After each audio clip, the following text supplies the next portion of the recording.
Hello, everyone, and welcome back to the show. This is episode 622, and I have my new friend Sarah Long here. Sarah is the mother of two college students and one elementary schooler. Her cookbook, College Cooking 101 Fast Food Without a Kitchen, is sold nationwide. It has been featured in both Food and Wine magazine online and on podcasts internationally. Sarah is a regular food columnist for the Gazette Mail newspaper and has been a recurring featured chef on a news program on WSAZ TV in West Virginia. Welcome, Sarah. It's great to have you here today. Thanks so much for having me on. I am super excited to talk to you because, as I mentioned to you before I hit record, I have a college son and two more soon to be on their way.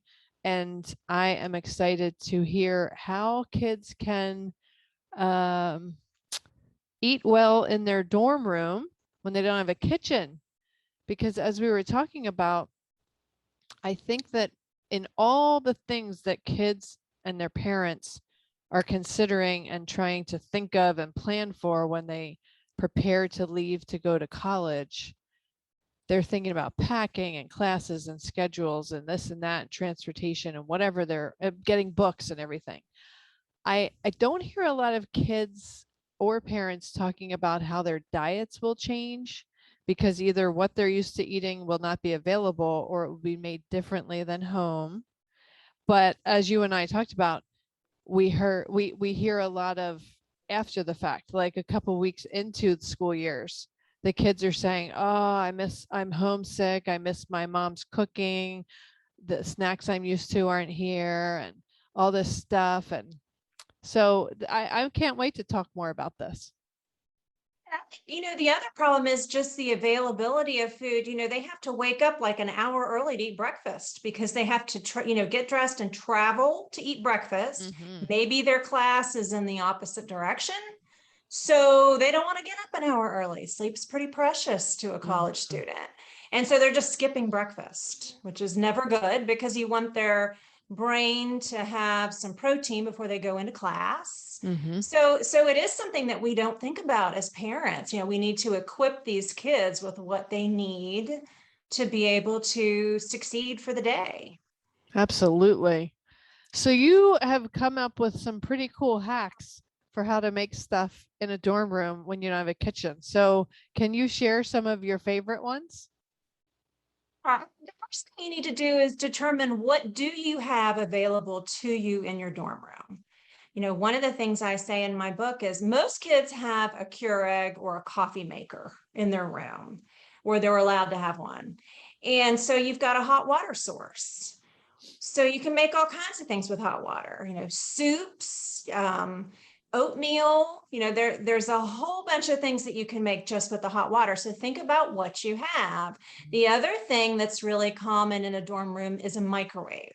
I know my daughter went to a large out-of-state university. There was a microwave in their room just provided. Now my son had to rent one, but most kids have access to a microwave.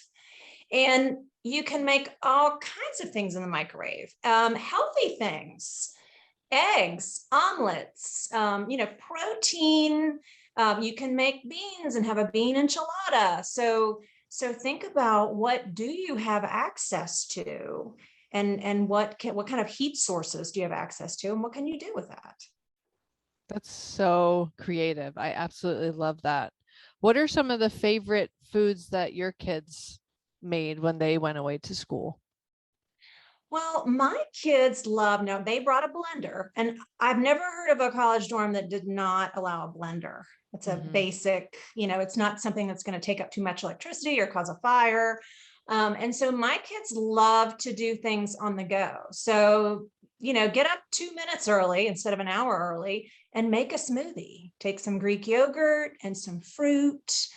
And then, buy a bag of muesli or some oatmeal or something to sprinkle on top, and make something on the go that you can put in your thermos and drink on the way to class or lunch. You don't have time. A couple of my kids, certain days of the week, they don't have time for lunch. They've got these classes that overlap. They just don't have time. So do something in your room and take it on the go. I love that idea.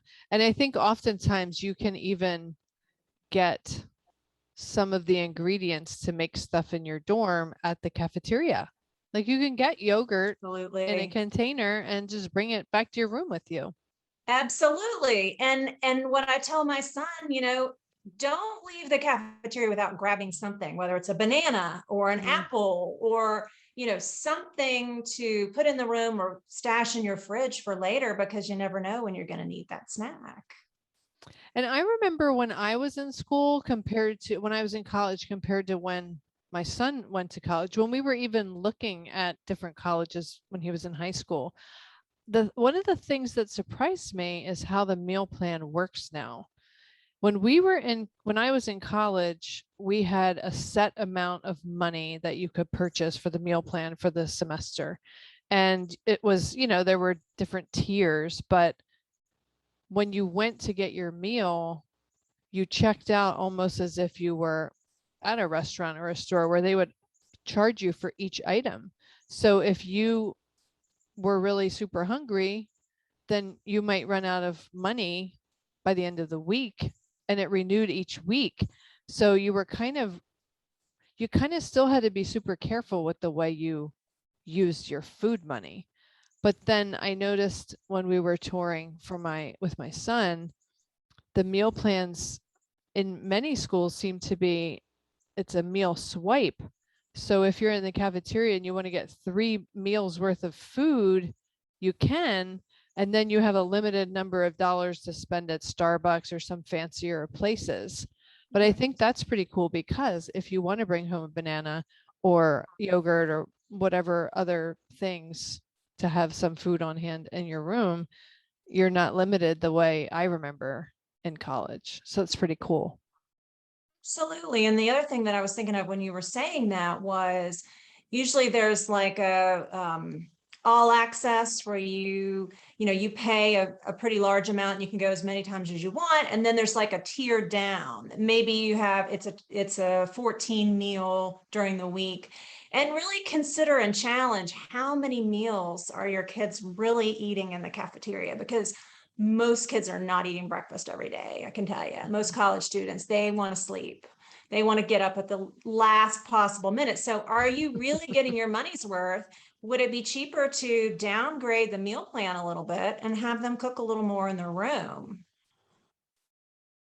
That is a very smart idea, because I know my son did not, like you're saying, he's a sophomore now, but last year he did not make it to the cafeteria for breakfast. It was also weird last year because of the pandemic. So the cafeteria wasn't open to eat in. So it was only takeout.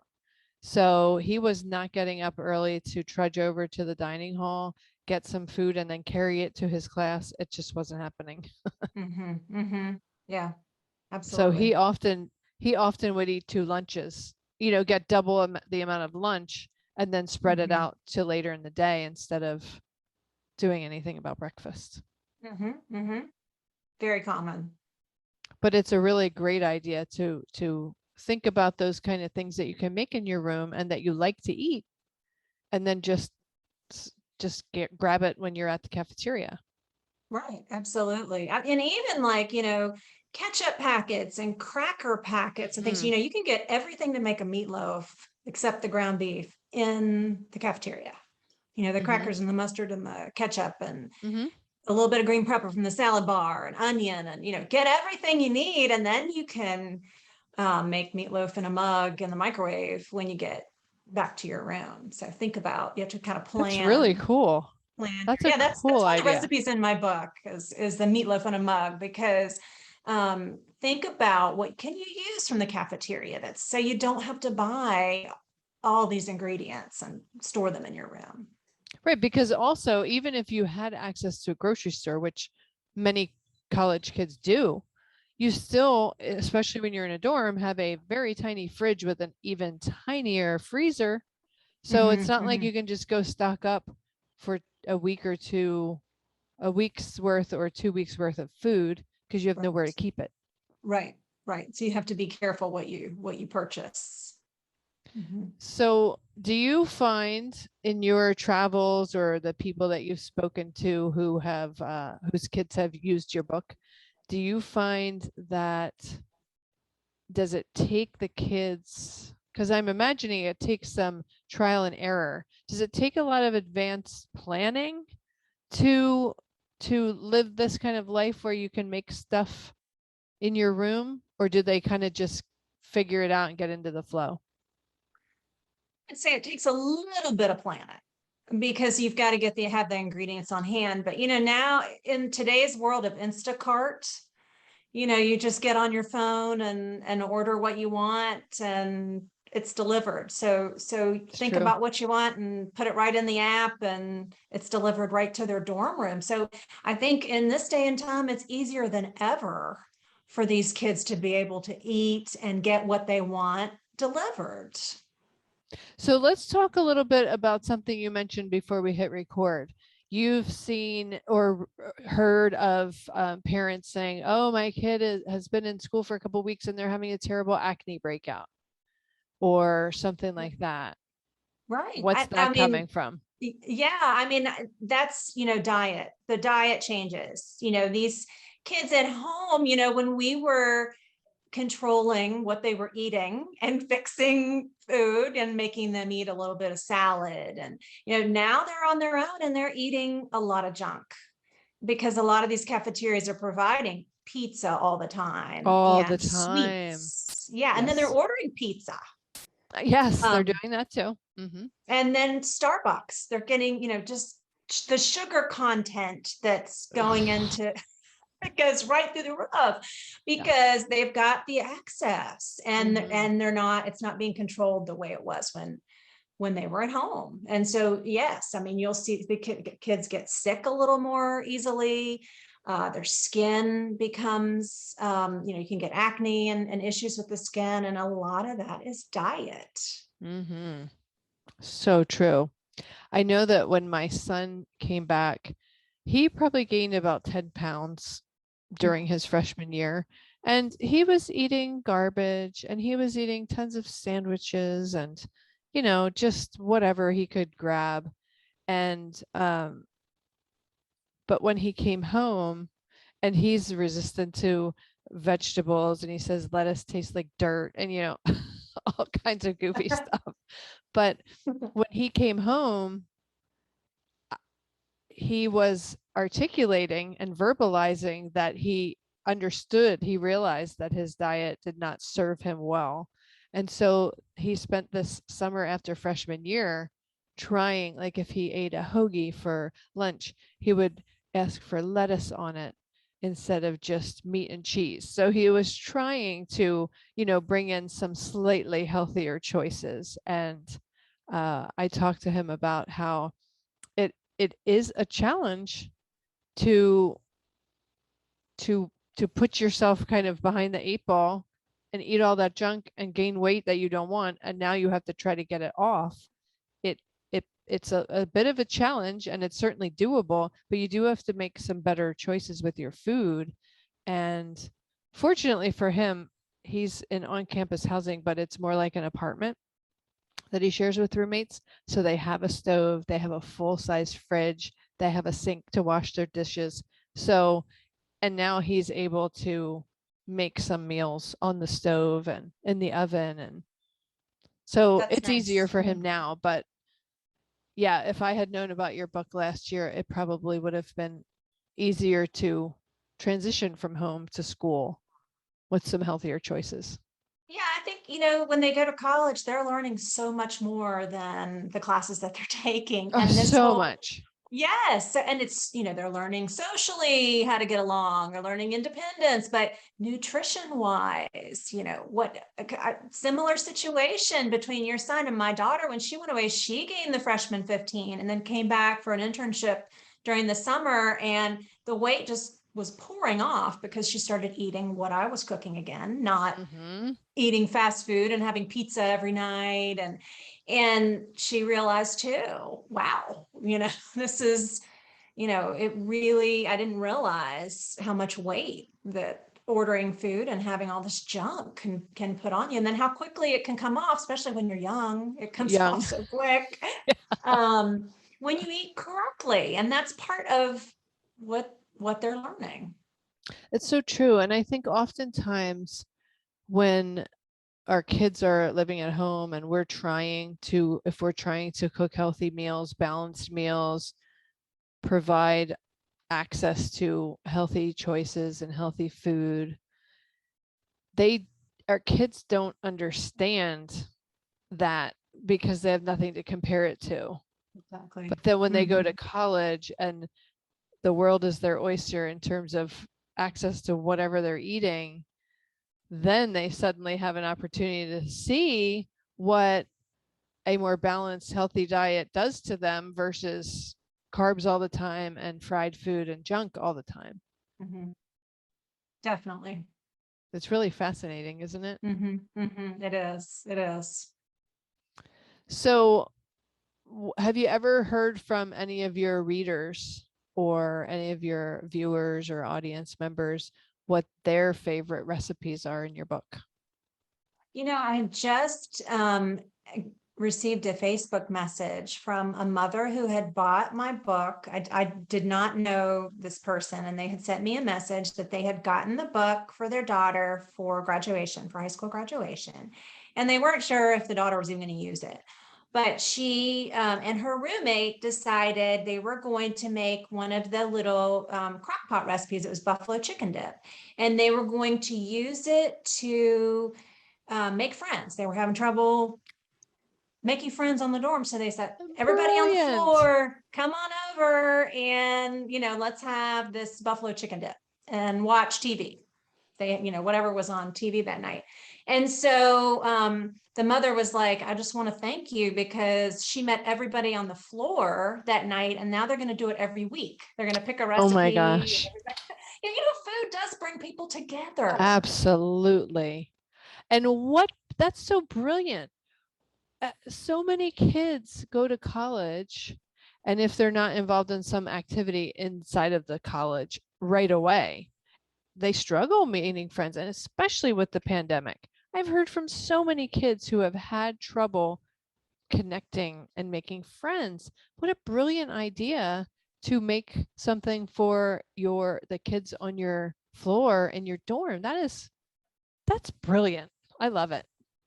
Well, and college dorms are different. When I was in a college dorm, everybody left their door open, and there was a phone that everyone, that you were listening for, and everything was kind of open. Now everything's locked up. I mean, these kids are in their rooms with the door closed. The doors don't stay open. And so it is difficult to meet even who's next door to you. So you have to have something to bring them together and to meet people.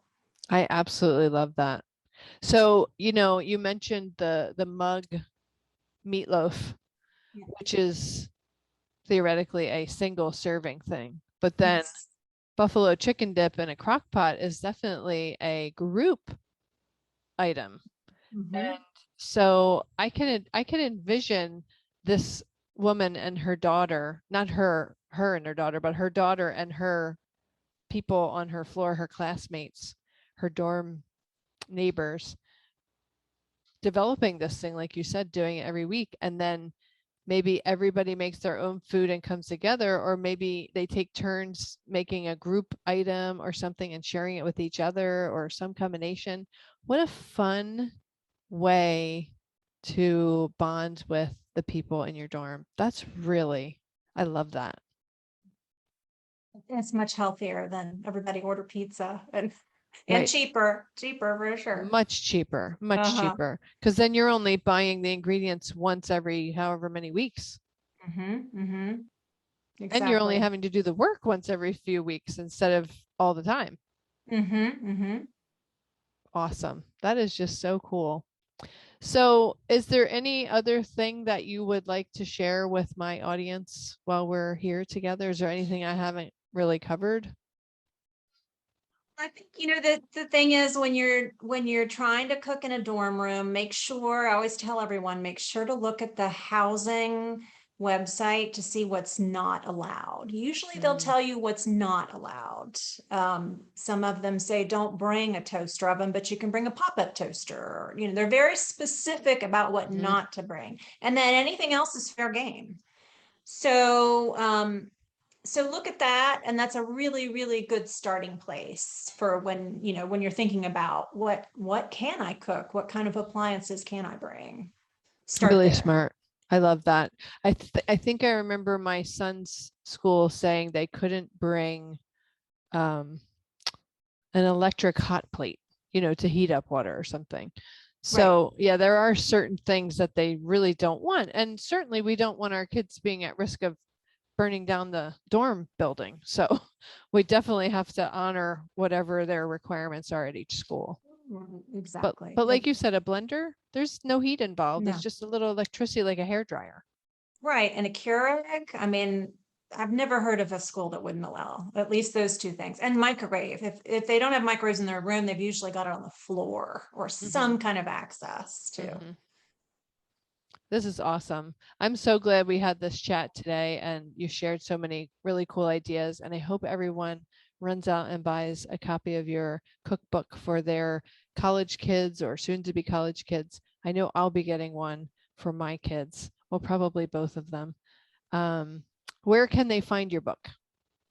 Anywhere books are sold, it's of course on Amazon, Walmart.com, Barnes and Noble, anywhere books are sold. Awesome. And then where can they find you if they want to connect with you, ask you questions or whatever they want to do? I'm on Facebook, it's Sarah H. Long author, and Instagram, College Cooking 101 book. And I'm also on Twitter, Sarah H. Long 1. Awesome.